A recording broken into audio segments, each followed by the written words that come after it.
Heavenly Father, we thank you for this day. We thank you for the sunshine that's pouring forth. Father, we just pray that your Spirit would be here with us this morning.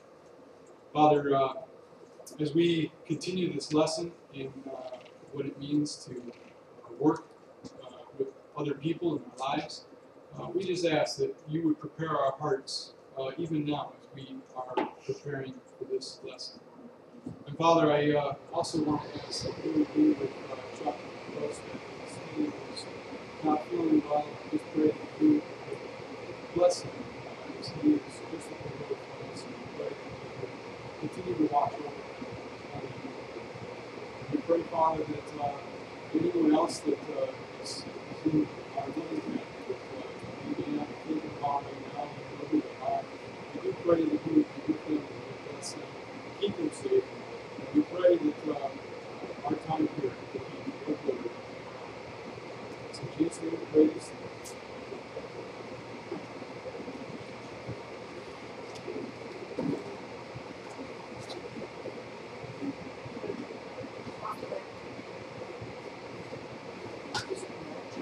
So, the coffee is lit, so if anybody wants to grab a cup of coffee at this point before we... the other one lit up there? Yeah. So, What's the difference with cranberry tea? Like apple cider.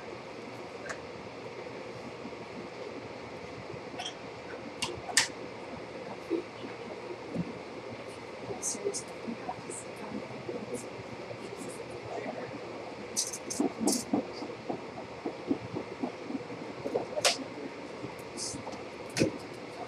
it's a good tea.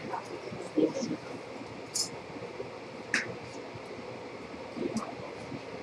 Well, if you want it, it's pretty good.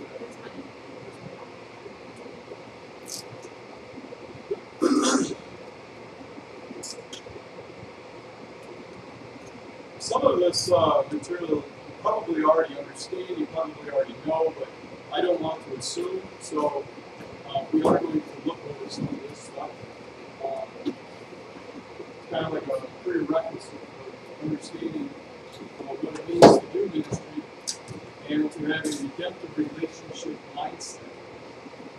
And so we must consider the way Christ works in our lives. Scripture uses 3 words to describe this work. And A on your outline, the first one is justification. 1A1. 1A1 is justification.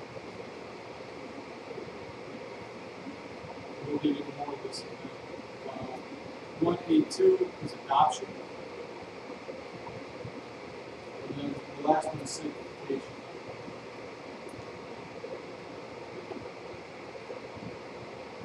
I am going to do a little bit of talking at this point. Please bear with me.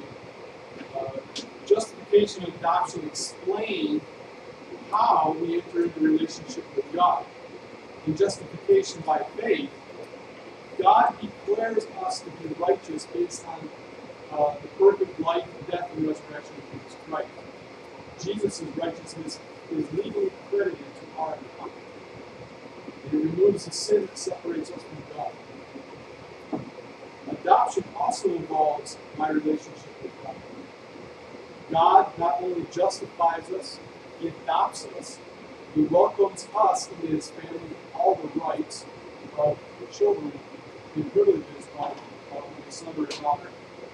And so justification and adoption give us a full and complete relationship with God. Okay? As a result of justification and adoption, let me ask you this. Are we okay?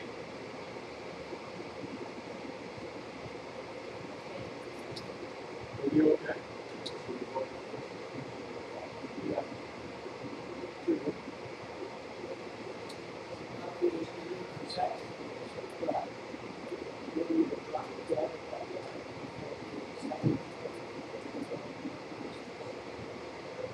It's kind of like a trick question. So I'm glad you guys answered the way you did, because I totally understand it. So as far as our relationship and standing is concerned, yes, we are fine. We are okay. But and nothing needs to be added to the work of Christ.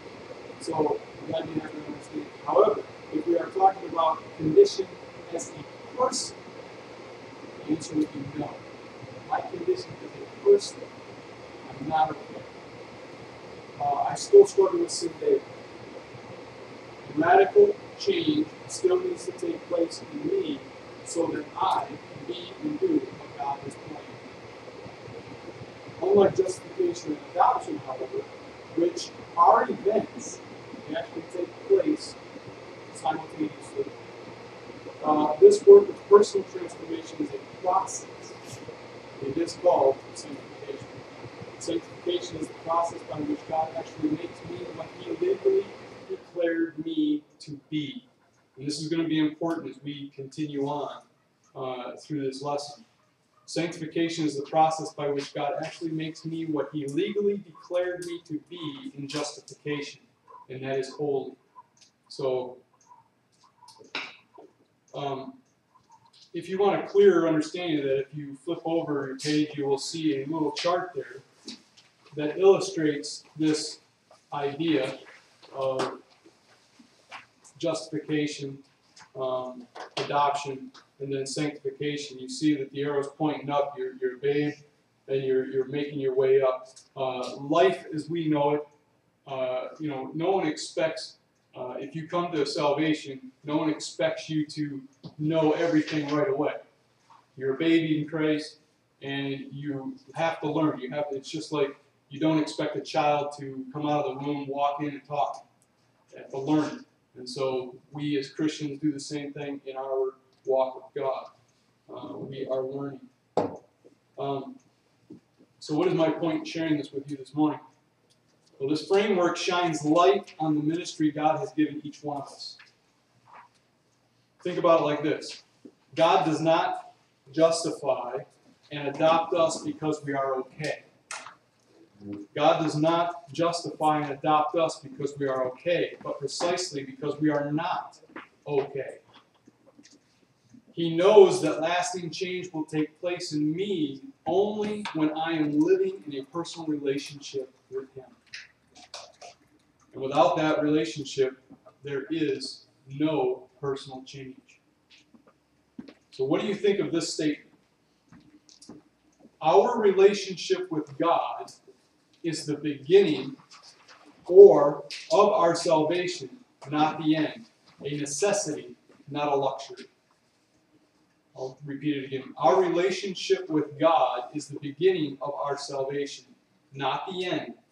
A necessity, not a luxury. What do you think of that statement?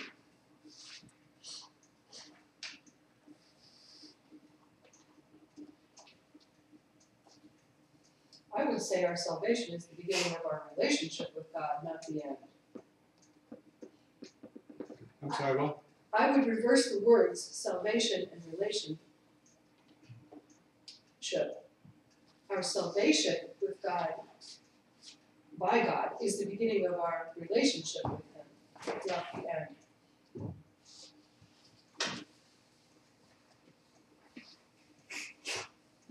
Okay, so you would switch. Salvation and relationship. Salvation opens up the way to be in relationship. It's a fact at the beginning that we are saved, what Kurt said. But that's the beginning of our walk with God, our relationship with God, our growth as a believer, our sanctification. On the other hand, you could also look at salvation though as the end point. That while we are, on this That earth. muddies the waters too much. Well, I don't know. I think it forms a perfect arc. Okay, fine. Go for it. I don't care. But you've had your coffee. Yeah. You are therefore without excuse. That the Lord comes, we respond, we are saved through faith. That begins a relationship, but the arc finishes in the new heaven and the new earth, when we no longer struggle with sin, with the flesh, with the world, that we finally reach the state where the fight's over and our salvation is complete. All right, well, if you add the word complete, but it just I think you're messing with theology a little too much if you say you're not saved until you're dead. Is that what you're saying? 'Cause I totally do not understand this question. That's not what I'm saying. It wasn't what I was saying either. Well, let's think about, okay, look at the chart that I gave you. Yeah. And you see what's happening there is like there's justification. Justification happens first. It's the idea that God sees us as He pardons our sins, and then He accepts us as righteous in His sight. So what's happening first? He's looking at you. He's making a decision that you are righteous in His sight based on the work of Christ. In that, He's creating a relationship with you. In that, He comes to you. And then He draws you to Himself, Scripture says. So, in a sense, what I'm trying to convey is that our relationship with God is the beginning of our salvation. It's not the end of our salvation. So, in other words, it doesn't sanctify us. The relationship I have with God does not make me sanctified. It doesn't make me holy as He is holy. But it's the beginning, and it's a necessity in order to move in the direction of sanctification. Yeah. I would say that my first initial response was in agreement. I was feeling the same thing Marianne was feeling initially. But I wonder now, it puts it into a different context if I think about what Paul said about working out your salvation with fear and trembling. And that's a different thing. Is that what you're talking about here? Or are you talking about the fact that we're once saved, always saved? Well, I believe that once we're saved, we're always saved. Mm-hmm. But that doesn't change the idea that there has to be a sanctification process that takes place. If there is no fruit in the person's life, then there's obviously something not right in their relationship with God. And so, does that mean that if they say that I believe in Jesus Christ, it's not my job to judge that. I don't know what's going to happen on the day of judgment. All I can say is that if I'm looking at somebody and their fruit is bad fruit, and they're not producing sanctified actions at some point in their life, I would say that their relationship with God probably is not healthy. Does that mean they're not saved? I don't know. I can't make that judgment. So I want to be careful that we don't do that. But our relationship with God is certainly a necessity. It's not a luxury. And we'll see more about what this is going on. We'll come back to this maybe if it doesn't clear up. Okay? You cleared it up for me well. Okay. That made sense as you were talking. Just reading the statement needed more clarification for me because to me at the beginning, just the statement was too ambiguous. Okay. But you cleared it up. Is anybody else still? No, I'm sorry. I didn't understand the statement. Okay. I had no problem with you said that. All right. Well, as Christ's ambassadors, we too must begin by building relationships of love, grace, and trust with others. And this is kind of where this is going because God creates a relationship with us in the same manner. So like the relationship God does establish with us through Christ, the relationships we build with others provide the context for His continuing work of change. I mean, when we think about our own lives, that relationship is continuing that work of change. And so when you think about the relationships you have, whether it's, maybe I'm jumping myself here, I'm got to be careful. The idea here is that when you think about the relationships you have, like we talked about last night, you don't own the relationship. It's God's. So what is your role in that relationship if God owns it? It's to redeem that person.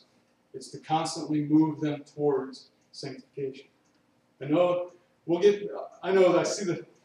see. It's the wording, I know. not the concept. Okay. We'll continue, and hopefully this will clear up a little bit. 3 practical principles emerge when we see God's work in us as the model for our work for Him. The first is, and I think, no, okay. The first is God's redemptive activity always takes place within relationships. God's redemptive activity always takes place in relationships. It's 3A for you.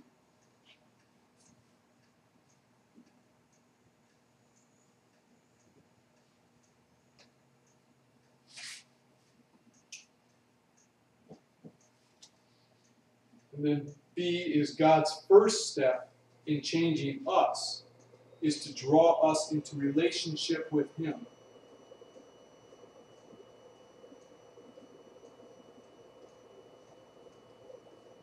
God's first step in changing us is to draw us into relationship with Him.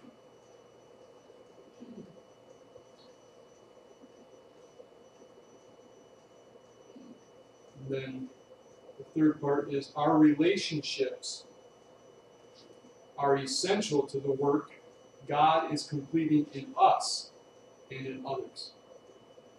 Our relationships are essential to the work God is completing in us and in others. And then if you even just highlight completing in us and in others, that's a very important concept.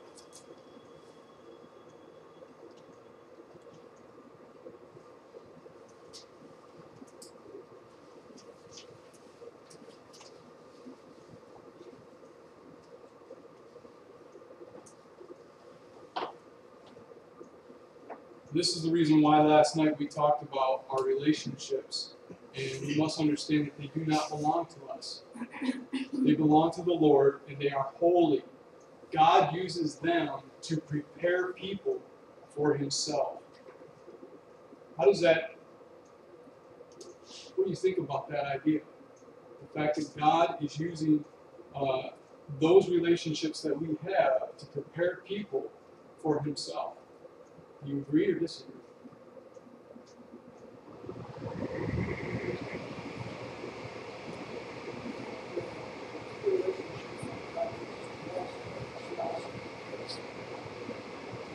At least about yourself. There's so many around, especially in weaknesses, and relating it to a child that you're responsible for. Certainly open up my eyes to the struggles of God.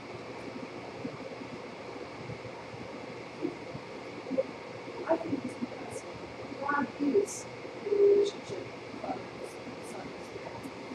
And so, because we're created in His image, and He uses relationships to mirror His relationship with us.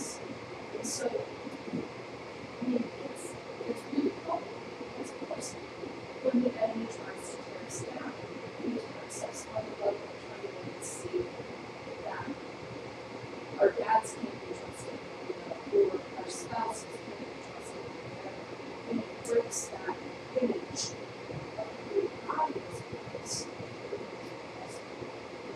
And hopefully by the time we're done here, we'll see how to interact with that.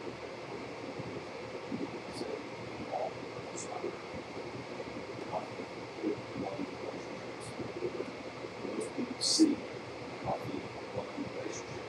They want that. This is the way to basically show that kind of relationship. See that. They want to do how they want us. You have a comment?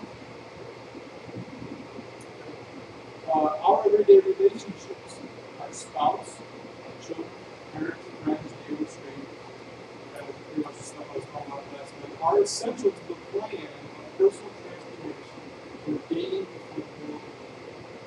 God daily gives us opportunities to serve in trouble, in angry, discouraged, defeated, confused, and blind. This is the way He works. He calls each of His children to be part of it. So, just want to give anybody an opportunity to ask me a question at this point. Any questions?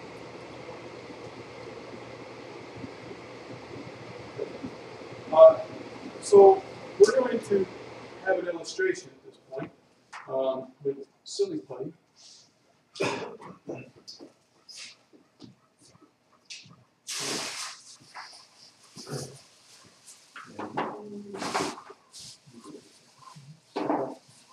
All right. So what I'm going to do is I will give you one of these.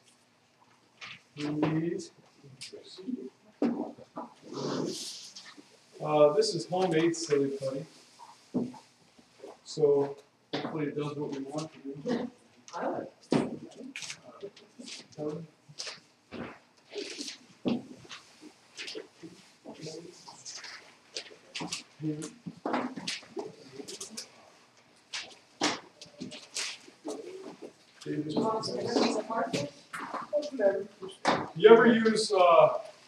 You ever use silly putty?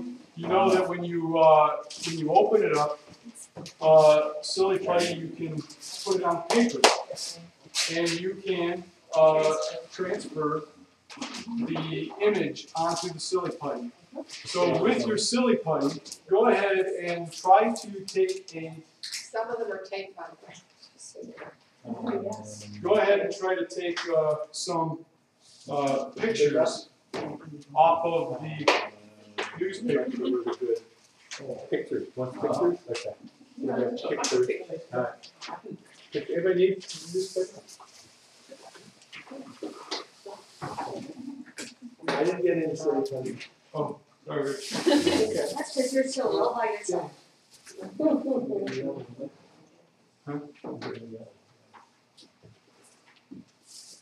I already handed up Like the stuff that kids play with. That sticks to the walls.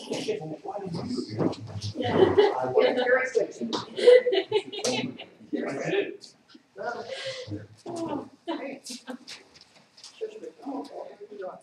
It's all right.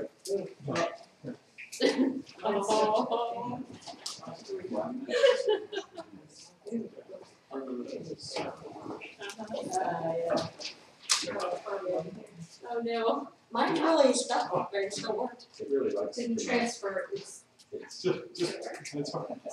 too liquidy. Pull it off. I'll just have to play with it for a while. Yeah. So this is going. Oh. Here's an example. This is that. Hey, the nice Christmas tree that's right down there. Here, she got another one. Black smudge. letters. Words. You got it too? Other picture, yes. Okay.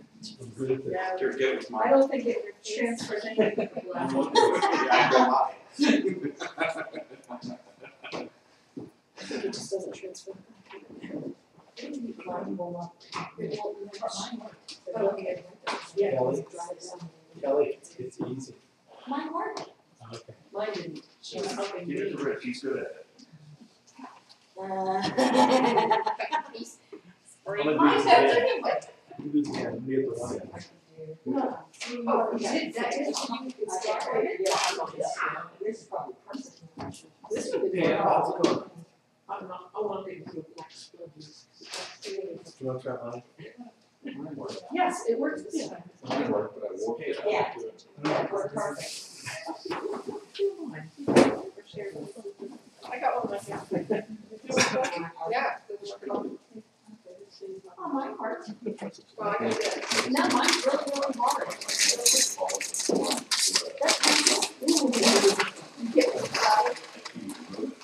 Almost every time I say it, it stretches You want to my try arm. one? You can't tell it. You got it.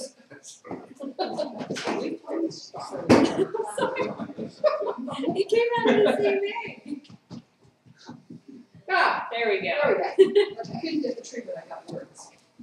Okay. You're supposed to use yours. I did, it doesn't do. I'm sharing. So she shared hers. Mine looks like a fish. It does. It does, I do. It's being carried. Yours. Oh my gosh, yeah. You put water in it? and make it posted? No shot. We have white glue. I don't know. Well, you know what, Tom's and mine didn't have plastic You've got- bags. you've got to, That's the difference. I think the plastic bags. You got to be here. No, I think Anna like that. Did you have a plastic bag Yeah, either? hers is like Four Tom's. days return to popularity. I gotta save this one. Because can't pass that up. Well, should I wait for them to come back in? Coffee No, on no. that thing. All right. So some of you had some hard ones, some of you had some soft ones. That was part of the plan. That was to illustrate the difference between a hard heart and a soft heart. The idea here is that if we have a soft heart, sometimes with that soft heart, we can enter into someone else's life. With a hard heart, we can't bring their life into our heart. Who are the hard parts here? The blue ones. And I know that Kelly is going to prove me wrong with hers, but that's all right. No, she's proving how God can work on you. Yeah, it's difficult. There you It's go. not as easy. if you have a Not as soft easy. heart. Very good. That's a whole other analogy I wasn't going for, but that'll work. If you want to play with some soft one, I got some extra soft here. Here you go. And this is really, really soft. This is Oh, so sorry, Kelly. cool. I want to learn how to make this. This is great. It's just Elmer's glue and what? Liquid starch. Liquid Oh, starch. okay. And food, yeah, food coloring. Equal parts? Yeah. Cool. And lots of stirring. I played with it. I was like, Yeah. good for the hands. Like, Lots of them. and I think you can make it smell good too. Right? Add some scent to it. Yeah. All right. Yeah, you can do this for fun. Make sure partner knows that. Well, I feel kind of bad that we're missing two people. That's partner. Because Oh, this I'm is sorry. shop. I should have turned our phones off. Yeah. That's what it's called this time. what do you think of when I say we must enter into another person's life? What do you think of when I say we must enter into another person's life? I agree with you. Okay. What does it mean to do that? We have to be open. Open to people? Okay. All right. It makes me think of the,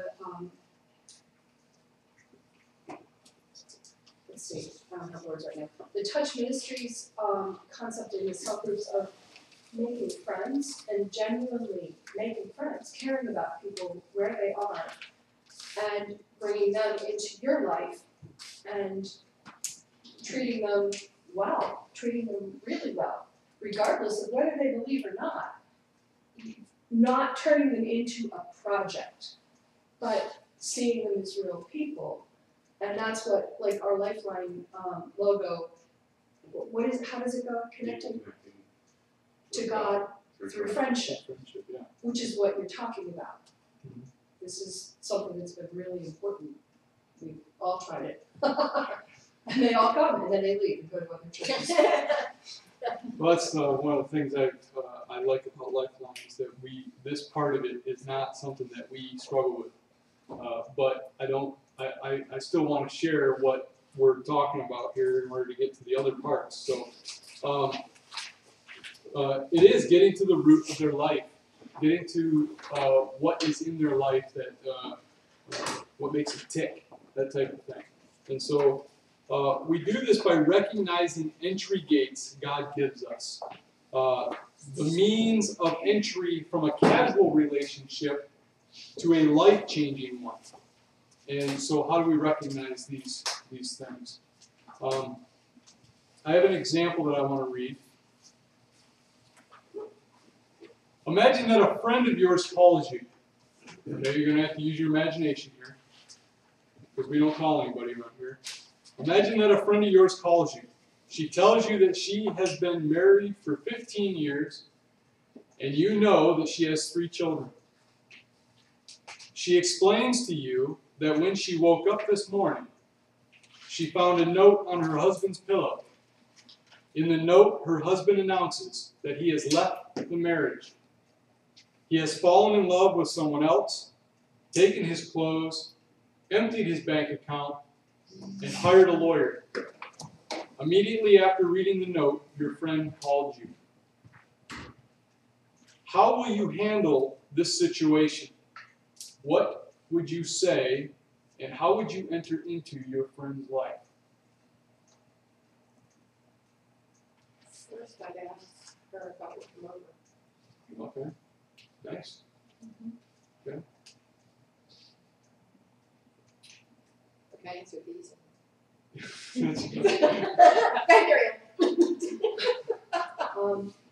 I would say, listen. You have to just listen to be there. You have to find out what her felt needs are at that moment and just try to be a paraclete, walk alongside. Pretty good. We have had that happen, not in that exact same scenario, but pretty much. And, you know, the first thing pretty much was listen, but then there's a lot of prayer. When you pray with that person, and, you know, it's a very long, tedious process, you know, and we didn't have the results that we wanted. But, you know, nonetheless, we were there for both parties, you know, the husband and the wife. And that's all you can do. I mean, you know, is to simply be there, pray and listen to them. If they ask for your guidance, then you give what you think would be good godly guidance. But if they don't, you can't really do much about it. Okay. Yes. Sorry. It's interesting that, was that your sleep buddy? Yes. If this is someone in the church, the fellowship, we already know, you know, their struggles, and we've been working and praying and together. You know, we've all been through this with each other. So this has to be somebody outside that we don't know that, because we know that could work or something like that. But if this is someone in our fellowship, we would have been already praying all along what the many struggles or mini struggles or something like that. So. Yeah, that's not necessarily true, because this happened to some of my closest friends, and we were clueless. It was a punch in the gut. Yeah, it would be. We right. could not believe. But I'm just thinking for most of the people with us in small groups, because we're in small Well, groups. if it's within our yeah, Right. I mean, but I mean, we Well, can sure. with these people. I mean, Yeah. you know, it's like, Yeah, some of you think you know well, and all of a sudden, now hey, you you're might not be friends. kidding. I might be friends with the husband, and then he's gone. I'm like, what? Well, we were in ministry together, in a small group, Well, you know, not what exactly happened though. but we were. Yeah, we were I mean, ministry it just was, together. yeah, it was unbelievable. I mean, that's what you think, but it's. So, thinking about this particular thing here with this woman, your friend calling you, is there an entry gate? Is there an entry gate? And if so, what is it? How do you enter into her life? How do you get into the root of what's going on? Well, okay, if you're talking being with the woman who most likely then has the children, you know, being there for her, helping with the kids, you know, being a physical person there. I mean, the listening ear is incredibly important. There's absolutely nothing to go behind that. The listening ear seems shallow. So if you're listening ear and you bring a meal, babysit a kid, take them to the park, you know, I mean, you have to physically get in there and do something to show that there are legs behind this mouth that talks. You need to be present in the relationship. That's right. There you go. Okay, very good. And as we talk about this, I'm going to show you guys some other things that what we can do. Well, what is an entry gate? Well, let me tell you what an entry gate is not. Let me add a story. Sharon actually had something like this a year ago. It happened. Friends who live out of state were not Christian, and we started finding out that there was trouble, and then this happened, and I haven't talked to my friend, man, since. I just no desire to call him up and say maybe now it's like I should be doing something, but I have not called him up. Now they are out of state, and we don't see them much, you know, once every few years, but still, I'm talking. Yeah, that would be. But maybe we can change that. Well, because of what he did, and left the wife and the kid. And what continues to be. Okay. So what an entry gate is not. And I gave you 3 spaces there. It is not the problem the person wants to talk about. It's not the problem the person wants to talk about. This is going to change your paradigms a little bit, the way we think about doing ministry. So prepare for that. You may not like it. That's understandable. We can focus on the problem and miss the person in the middle of it. And I don't want you to get me wrong, but biblical personal ministry certainly includes problem solving. Okay? So don't get me wrong on that. But it must be person focused. Okay? God's work of change certainly involves change in situations, in relationships, but it has radical personal transformation at its goal. So the first thing it is not, it's not the problem the person wants to talk about. Second, the entry gate is not a particular situation or circumstance in the person's life. It is not a particular situation or circumstance in the person's life.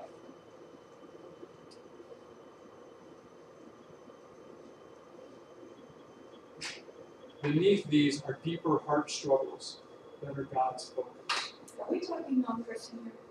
We're talking all people. Anybody we come in contact. Can you just, is it alright if I ask a question? Yeah. Well, I'll wait for it to wait. let's, Okay. give me a minute, because I think I have space here for questions. Okay. The entry gate is not another person or a problem in a relationship. The entry gate is not another person or a problem in a relationship.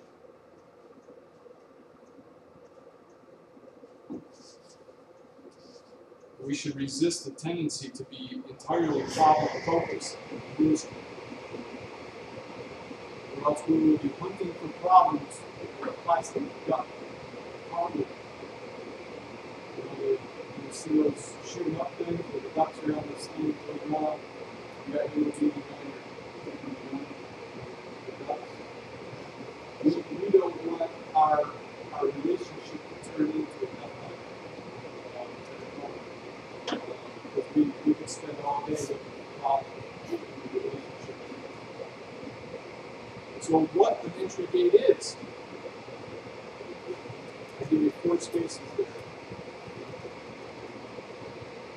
And this is where our paradigm changes. It is a particular person's experience of the situation, problem, or relationship. It's the person's experience of the situation, problem, or relationship.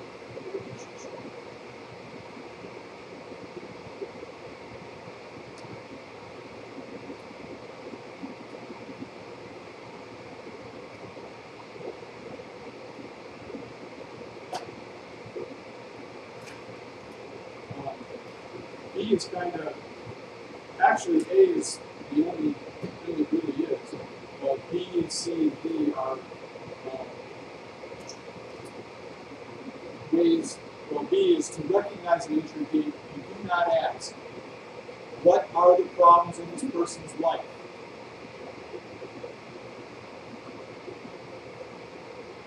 To recognize an entry gate and do not ask, what are the problems in this person's life? So you're on the phone with this person, and you're talking to them, you're thinking to yourself,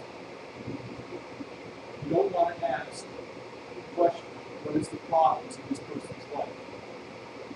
That's not, all that's going to do is, you already know what the problem is. Husband's out the door.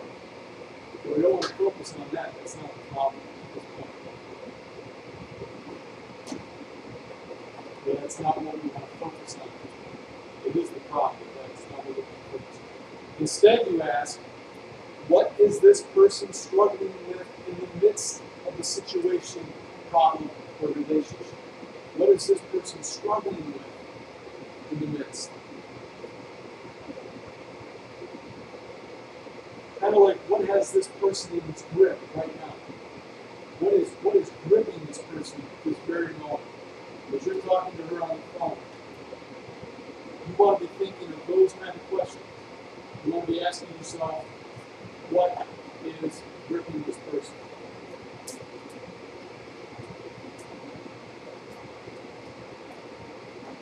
Is that the same as the Help me. Yeah. The entry gate is not what you think the person's struggling with. It's the struggle the person confesses.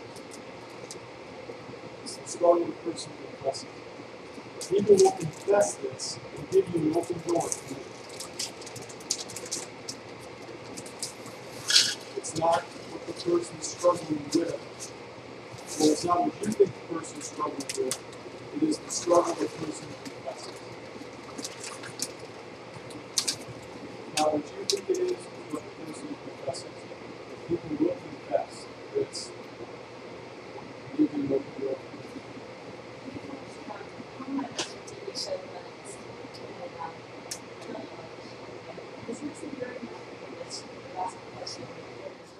When this person calls you and tells you that their husband just walked out the door, and you're going to say, "What is your problem here?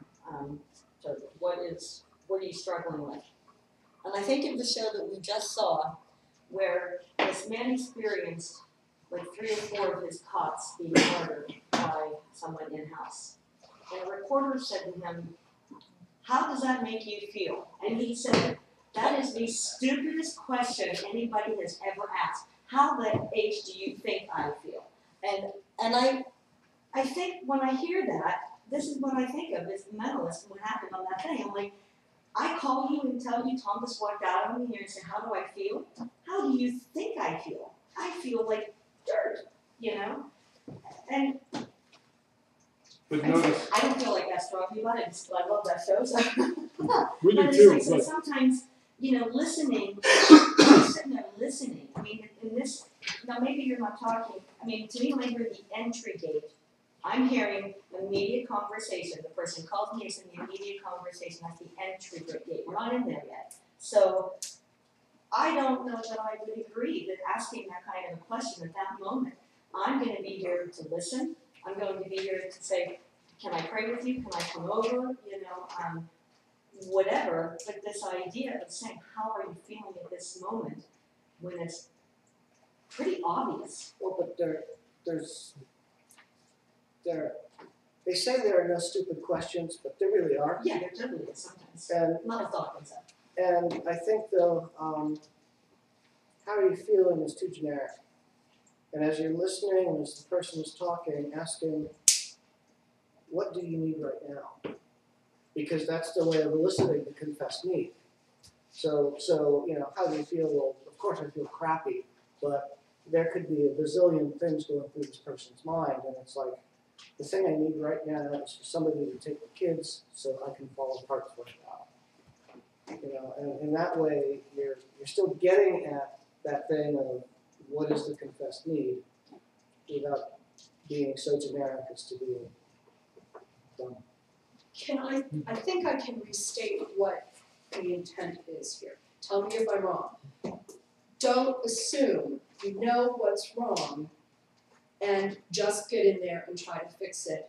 That does not accomplish the ministry that we are trying to get to. We're trying to get deeper and truly be there for the person. When I worked at Contact Pittsburgh, we had a whole training semester for people who were going to work on the phones to do the crisis intervention stuff. And we would tell them, as we were training them, don't be Mr. Fix-It or Mrs. Fix-It or whoever. You can't just get in there and say, "Oh, well, this is what you need to do, blah, blah, blah, blah." Because it completely bypasses the person. So I think That's what you're trying to get at. Am I right? You're right. You're absolutely right. Yeah, and we'll see how this unfolds here in a minute. I'll just say this, that it's, again, it's not what we assume the person is dealing with. It's what the person confesses.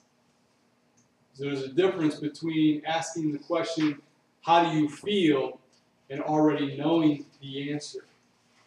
And that reporter wasn't concerned about really how the person was feeling in your television show. Oh, no, see, They just wanted a story, yeah. So if we go back to the illustration about the woman calling, ask yourself these questions in this situation. What has this woman in its grip at this moment? I think I gave them to you. And what is she struggling with right now in her heart? What is she experiencing? Now, mind you, these are questions you're asking yourself. You're not asking her. You're asking yourself these questions. You're preparing your mind to pick up on the entry gate. Okay, this is what's going to help you when you're in conversation with anyone. When they call you in distress or anger, in frustration, whatever. You can ask these questions to yourself. What has got this person in its grip right now? What's really moving this person? What has the power to paralyze her and rob her of hope? And as we do this, what do you think the answer would be?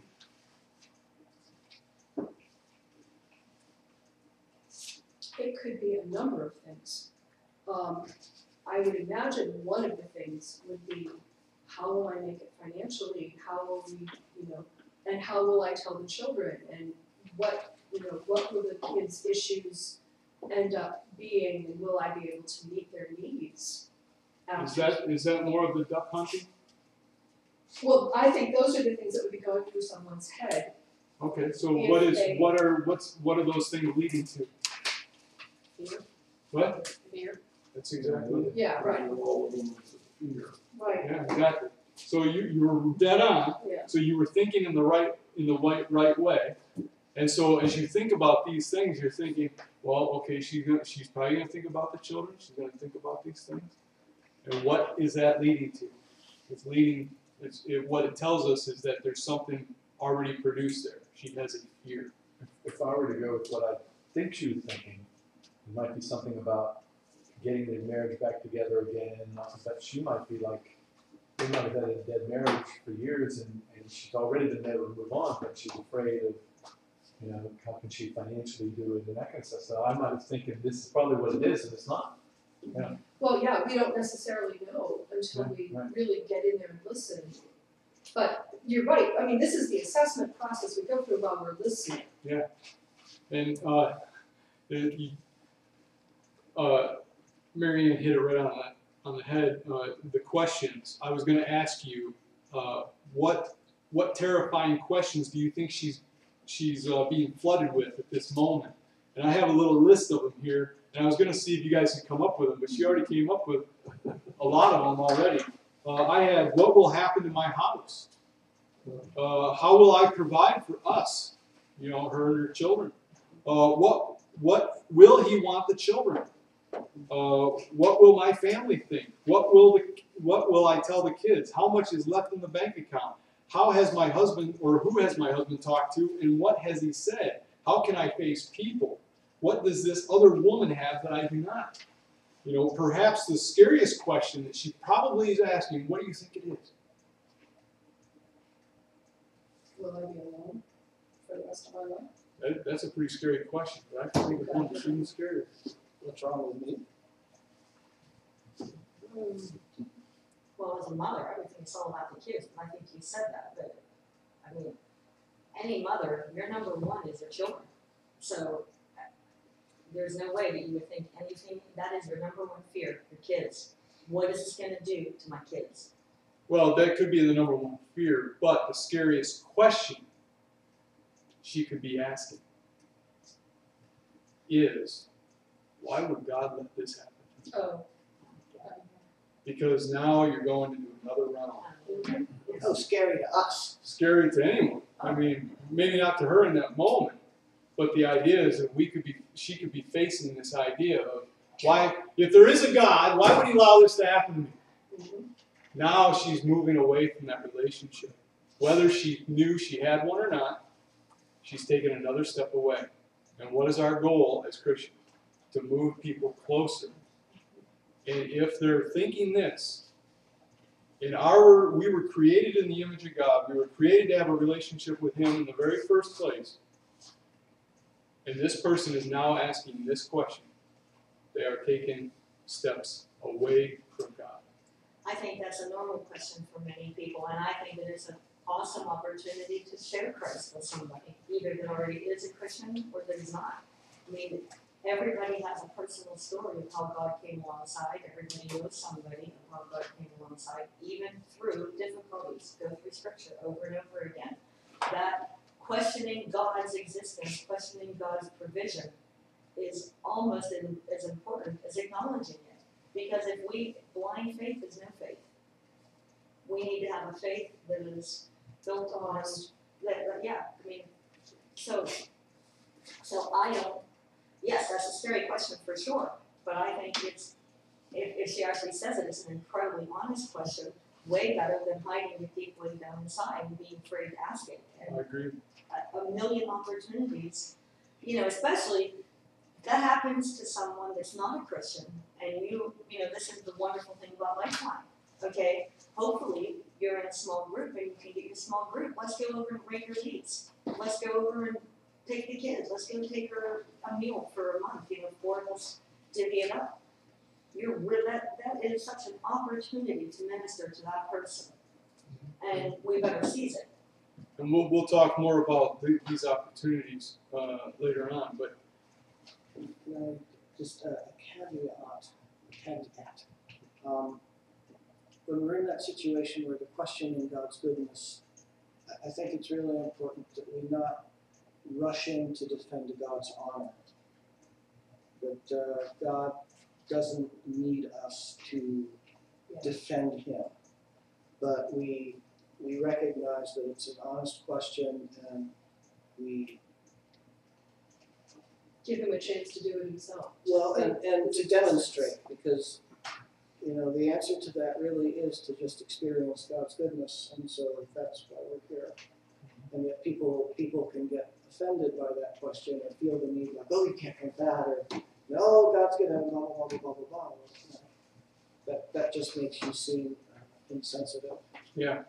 I think it's easy to put that Christianese Band-Aid on it real fast, but I think what they really would need in the long run is more of a, I don't know why this happened, but let's together figure it out and make it more of a long-term journey instead of, well, here's the answer and this is why it happened, because God has someone else out there for you that's better for you, and you know what I mean?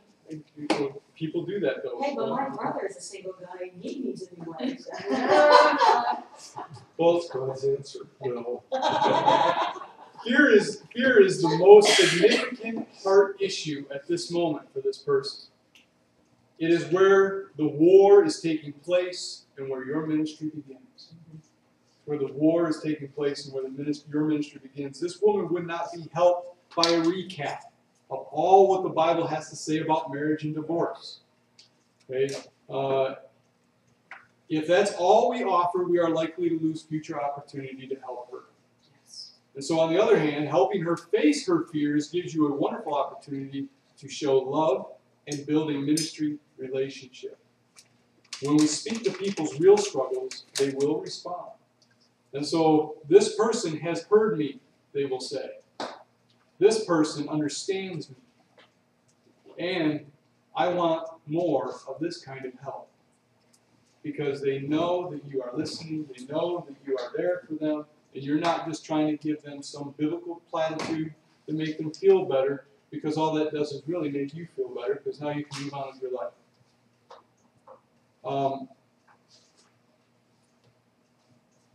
So an entry gate is not the objective problem a person has encountered. but it's the person's experience of the problem. Fear, anger, guilt, anxiety, hopelessness, aloneness, envy, discouragement, desires of vengeance. Can anybody tell me where those words come from? DSM-5?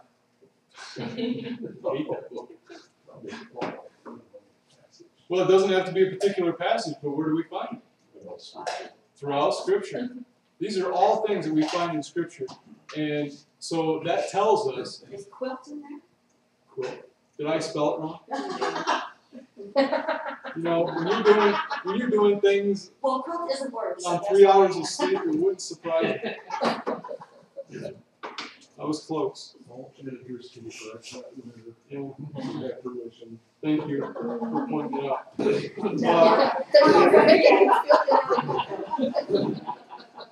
So, how do we recognize entry gates God sends our way? We must listen with purpose. We need to focus on the person in the middle of the problem. As this person tells her story, it will come out as a chaotic mix of the present, the past, emotions, and personal interpretations. So we must train ourselves to listen for 4 things. And I've given you 4 spots for that. That will show you where this person is struggling. First, listen for emotional words. Listen for emotional words. Like, I'm angry, I'm afraid, I can't stop crying. These are emotional words. 2, we need to listen for interpretive words. Like, this shouldn't happen. I guess I'm getting what I deserve. I wonder if it's even worth getting up in the morning. These are interpretive words. Listen for self-talk. See, I'm such a failure. This always happens to me. I don't have what it takes to face this. That's self-talk. And then D is listen for God talk. Listen for God talk. Example of that would be like, I thought I was doing what God wanted. He simply doesn't hear my prayers. Or, how could God let this happen to me? Or, if he was so loving, why would this happen to anyone?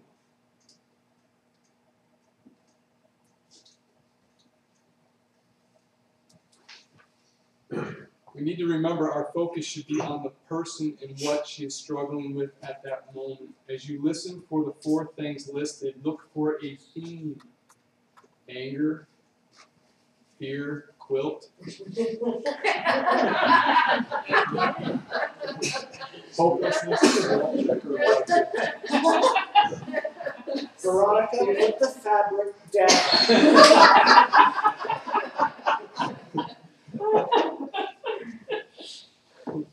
Then you want to grab the theme, and you want to meet the person in the midst of that struggle and represent the loving Lord. She may be unable to see. And I have an example of this. This Rich gave me. We've been working on this together, and so he found this example. Asking questions before spitting out answers is the key to clarifying language and to moving beyond bumper sticker reasoning. If the skeptic is noticeably antagonistic, first ask, do you really want an answer?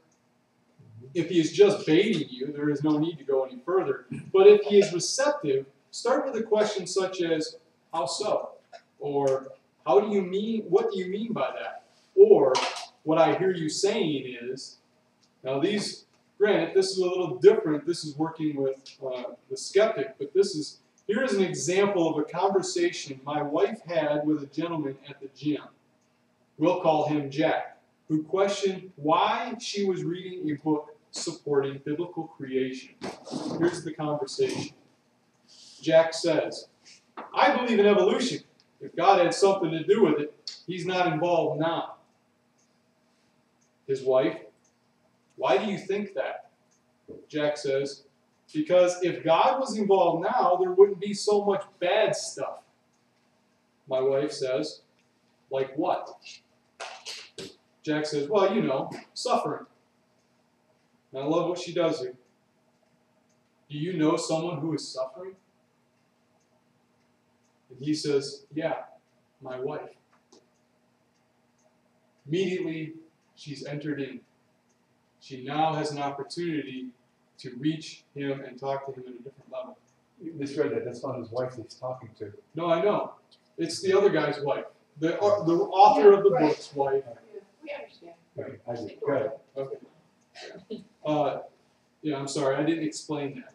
But No, you all know what I'm talking about. Yeah. Okay, so the author's wife is asking this guy Jack these questions.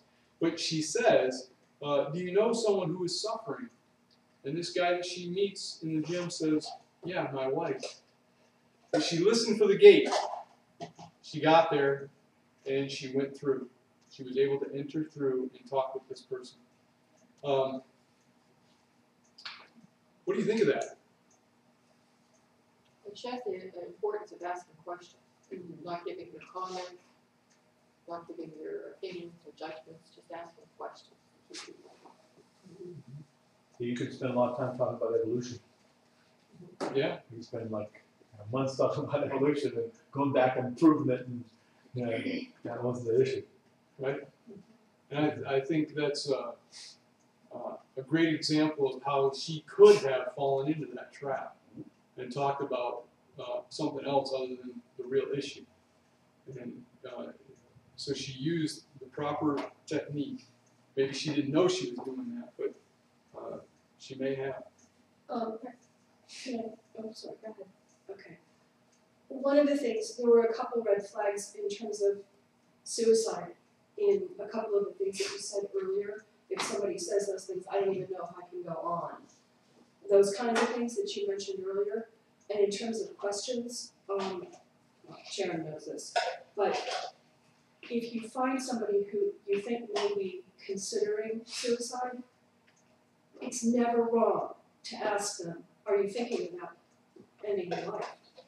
Because, and this is something they taught us at Contact, I've helped talk people out, I've helped talk people into flushing the pills and that sort of thing. If you bring up the topic, what you're doing is minimizing the distance. You're helping them feel close to somebody. They're not alone in that thought any longer.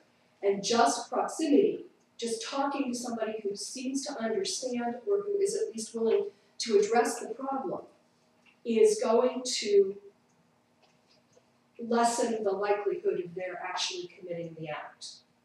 And so, don't be afraid to ask. And there are lots of places that can help. There's lots of support people that can help. But when we're talking about asking questions, you can't put the idea into somebody's head and make them really consider it by suggesting or by asking the question. It's not going to happen. But if they're there, you might help make them feel close to somebody enough that they would have less of an idea of trying to do that. I'm not saying that well, but. No, I understand exactly. Okay. Did you have something? I was just referring back to that story. If she would have gone the route of kind of doing the apologetics thing and talking about creationism versus evolution, like even that track wouldn't necessarily be a wrong one, because you could still, there still could be a divine purpose in having that conversation. So I was just playing the other side of it.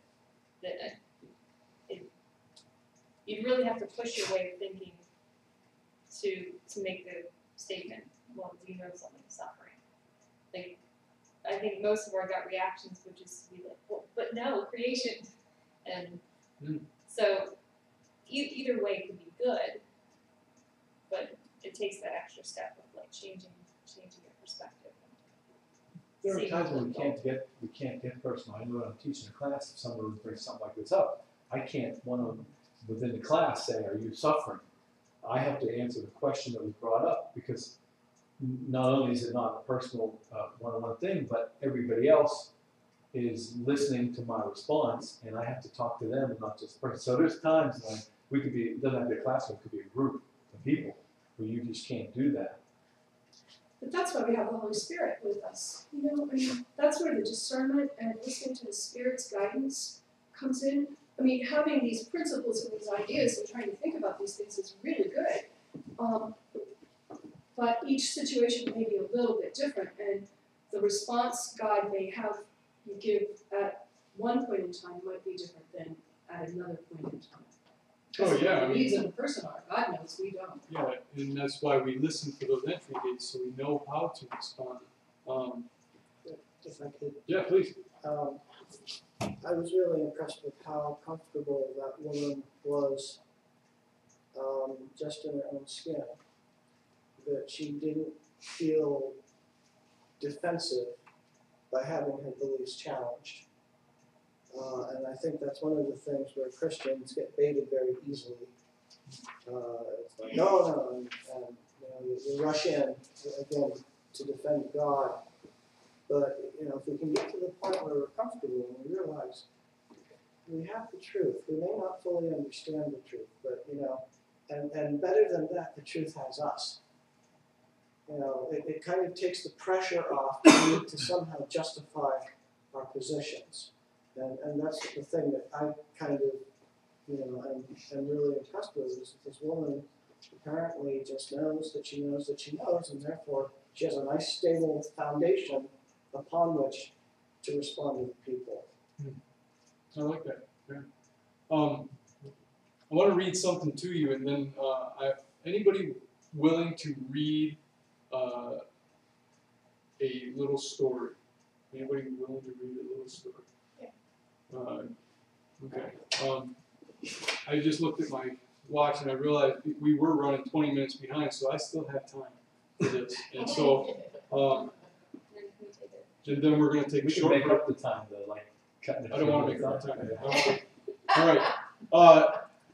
Recognizing entry gate opportunities involves learning to ask the right questions. Returning to the example of the woman who found the note from her husband, we need some questions to ask her in order to find out what is fueling the war within her.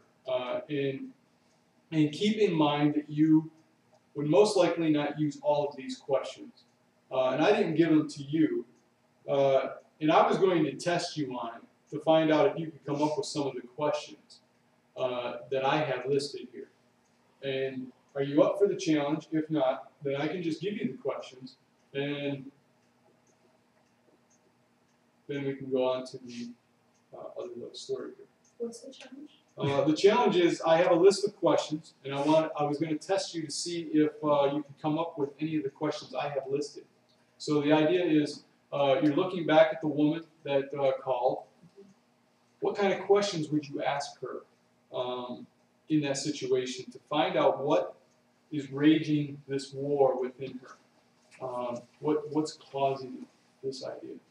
I'll give you a hint. I'll give you a couple of them. What came into your mind as you read the note? What came into your mind when you read the note? Not tackling the problem. She's asking the girl or the woman, oh, can't imagine what came into your mind when you read the note. Or how about, what are you struggling with most right now?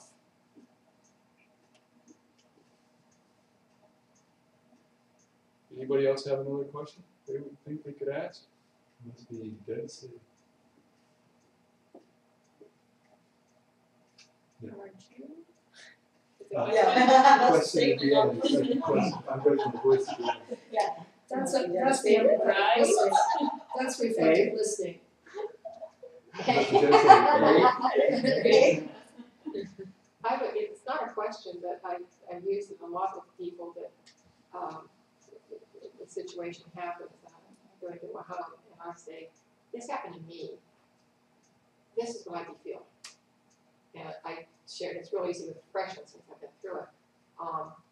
But that has opened up more doors to me than anything else, is just by saying, if that happened to me, if a girlfriend of mine came to my house, like, it was in the middle of the night one time, and I was with her husband, and I said to her, I said, this is exactly what I would be feeling, and I would share what I would be feeling at that time.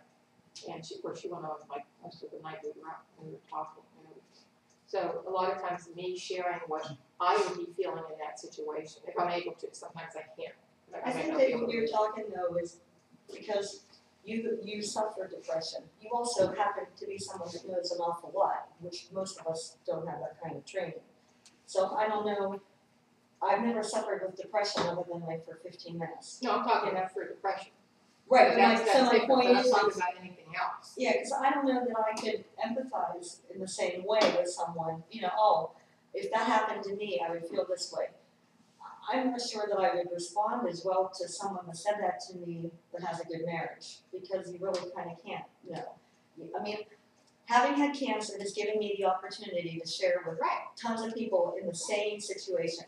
So what I'm asking you is you're talking about people If you've been in a situation. when you've been in there, not to come into a situation, because you have gone through divorce, so you have a better idea. Can I interject for a moment?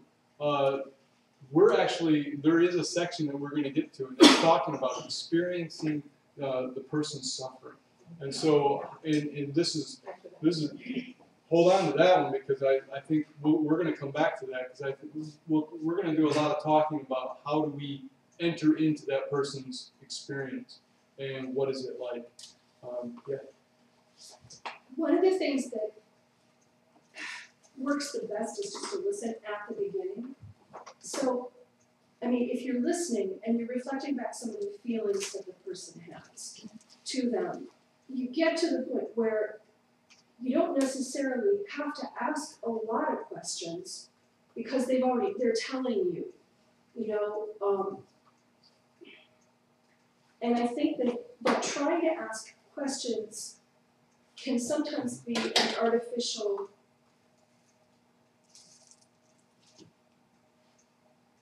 interjection. I almost want to say if you're doing it right, you're not going to need to ask these questions. You're going to know. You're going to be told. There may be some differences between the way men and women interact, but most women will just talk if you let them. Seriously. and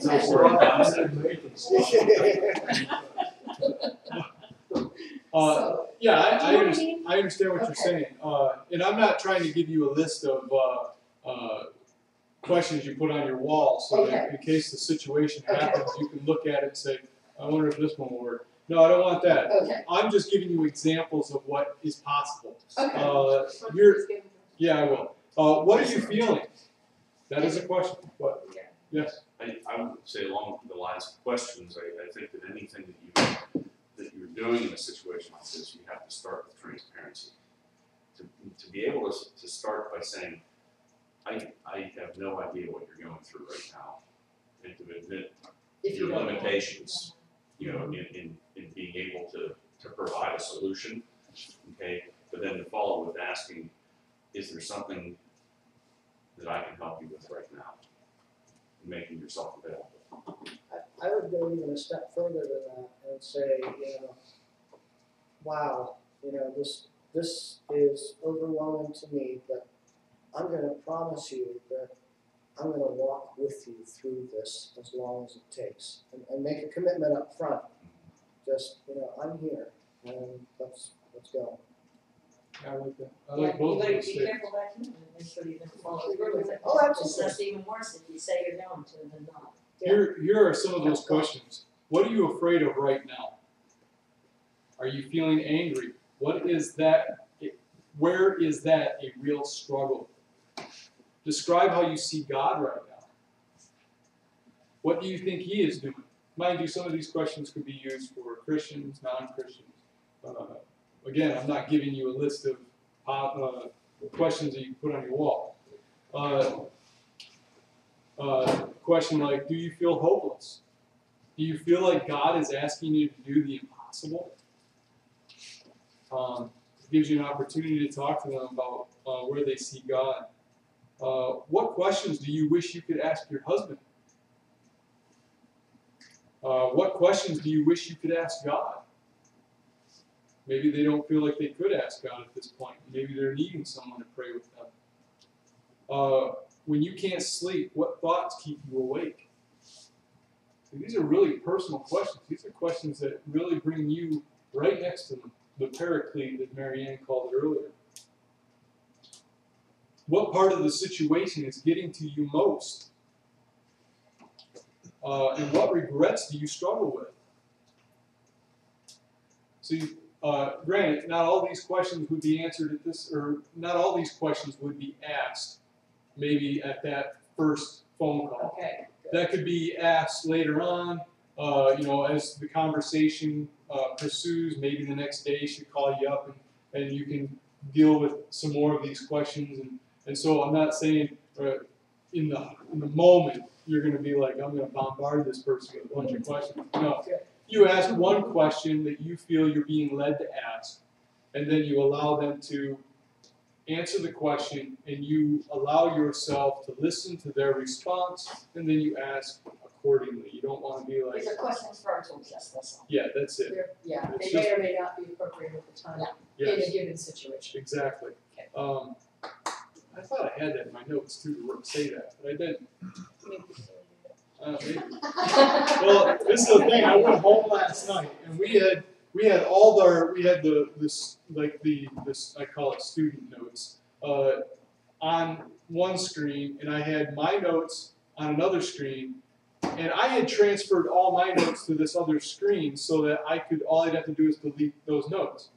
Well, somehow my notes got deleted, and so I had to go back and do the undelete button for the student notes because we were still working on those, and so I was able to find all of them. I mean, I lost half of this last night, and I looked at these. I was like, "Where is it? Where is it?" I was like, in my head. I was like, Why, God? Why? "How are you feeling?" Yeah. So we How are should, you we feeling should get right it in now? time. I'm not going to ask any questions about this, but I was wondering if somebody could read what is highlighted. And there's 2 pages there. Just read what's in the highlighted brackets, and then we'll break afterwards. But I want you to listen to what the story tells us. It'll start at the bottom of that. Yeah, it starts here, Yep. goes here, and then jumps here. I Uh, think that's what. yeah, it goes all the way. I'm sorry. Okay, I got it. It starts here. Yep. Seeing beneath the crust. The second way to practice the presence of Christ is to see beneath the crust. We must never assume that a person will not be open to Christianity. Again and again, I have had to learn that the least likely looking people have been the most open to God. Once when I worked with InterVarsity, does everybody know what InterVarsity is? It's a campus fellowship thing nowadays. When I worked with InterVarsity, I was on a bus sitting next to a woman in her 60s. Her face was hard, she was chain smoking, she wore thick makeup and her eyes were vacant. I initiated a conversation, but her responses were blunt and cold, so I quickly stopped and began working on a talk I was preparing. I thought I would have plenty of time to do paperwork because she was so spiritually close. A few minutes later, to my surprise, she said, "What in the world are you doing? You look very busy. What are you writing?" I tried to avoid answering her question directly because I was certain she would not understand. But she said, "Sure, it's a nice day, but what are you doing?"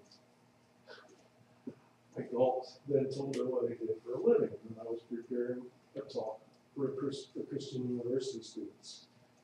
"You work for God, huh?" she asked cynically. I knew that was a dead end. And so I said, "Tell me your name, and what do you do?" She said, "I'm Betty. Listen, I'm really busy too, just like you. I've got lots of friends. I just never have a moment to myself. Of course, I live alone, but I have so many hobbies that I never seem to notice. Her answer was sadly revealing. You know, I've never yet lived alone. I guess I'm kind of afraid I'd get lonely, I said. Suddenly, she spun around in her seat and looked at me with great intensity. Look, girl, you know about lonely? I'm so lonely I want to die. Half the time I feel I already have died. What I said about having lots of friends, yeah, well, I don't. Nobody cares. My heart is bad, and when I feel funny, I run outside, because if I die, at least someone would know. You talk about God. I'm going to tell you something. I came here to see a guy. I think he kind of liked me. He was lonely like me, and we just got it on. I called his apartment, and he didn't answer. So I called the landlord and asked him if Jack was there. He told me to hold on. When he came back on the line, he said, Jack's here, but he's dead. Looks like he died a few days ago. That's a shame. I'll take care of it. Goodbye. Is that what happened to me? I just lie down on the floor for 2 days and nobody knows? What's your God say about that? As pitiful as Betty's face was, it was the most alive I'd seen her during the whole conversation. Pain had forced her out of her deadness and defenses. She hurt too much to be complacent. She had to be real. It seemed as if she were coming up one more time for air. Trying to identify with her feelings, I said, makes you wonder if there really is a God, doesn't it? Makes you wonder where in the world Jack is now. She answered, I keep asking those questions, but I got no answer. Been asking those questions over and over since it happened. When did you learn that Jack had died, Betty? Last night, she said. And I've been up all night just asking the silence for an answer. I want to believe, not only for her tragedy, but also for my blindness and for the goodness of God toward her. Anyway, I'd sat next to a woman whom I dismissed on sight as being unopened spiritually, but she'd been up all night asking ultimate questions. I had wanted to ignore her so I could rightly talk in evangelism, but she was asking questions from her depths, and God was reaching out to her. There's lots of irony there. I told her that I grieved for her pain. I shared that somebody very close to me was also going through a time of excruciating loneliness. I told her how this person felt God was leading her in her brokenness. Betty looked hopeful for a few seconds, then wistfully said, "You're so young, so young." The conversation moved on to other things. I tried to think of some way to reveal God's love. It was clear that for Betty, words were cheap. Later in the conversation, I said, "Listen, I get to sail on fairly regularly. What if I visit you when I come?" It was the second time she brightened. Her eyes lit up and she said, "You don't mean it. Sure, you could come. Listen, I'm a great cook, too. And you could meet my dog. We have a great time."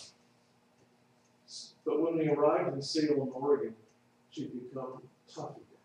As we got off the bus and she opened the door to the bus station, she said, "Well, kid, it's been okay meeting you. See you around." And she walked off. Then, as she approached the other side of the station, she stopped, turned around, and looking at me in desperation, she said, "Oh, God, Becky, don't forget to call. Oh, please don't forget me." And she left. And I sat down in the terminal and wept. I wish there was a happy ending to Betty's story, but there isn't. I visited her. I spent nights with Betty and her dog. I brought students over to meet her, and they loved her far more consistently and faithfully than I. To my knowledge, Betty only took, she never gave. Perhaps she was unable to. In fact, she used us. She was so starved for love that she could only gulp it down and grab for more. She came to know about the source of our love. She knew about Jesus, but she never chose to follow him, at least while we knew her. I met her, and I left her as a woman alone. Betty was not a waste of our time. She was important to God and important to us. We did not fail God with Betty, but we cannot make anyone become a Christian. We're not judged by our success, but by our faithfulness and obedience, though it was a costly and painful obedience for us. We must never assume that people are as they appear. All of us have needs. Like Betty, most of us have experienced some form of rejection. We long for things we're scared to ask for. We long to be touched, to be appreciated, to be told we're special. But we don't know how to ask. When we've been hurt, we have tender areas like open sores that make us deeply fear being touched and exposed. Still, that's what we long for most of all. What we need is for someone to act like Jesus, to put arms around us, to reach out to us and say, come home with me, I care about you. I want to be with you.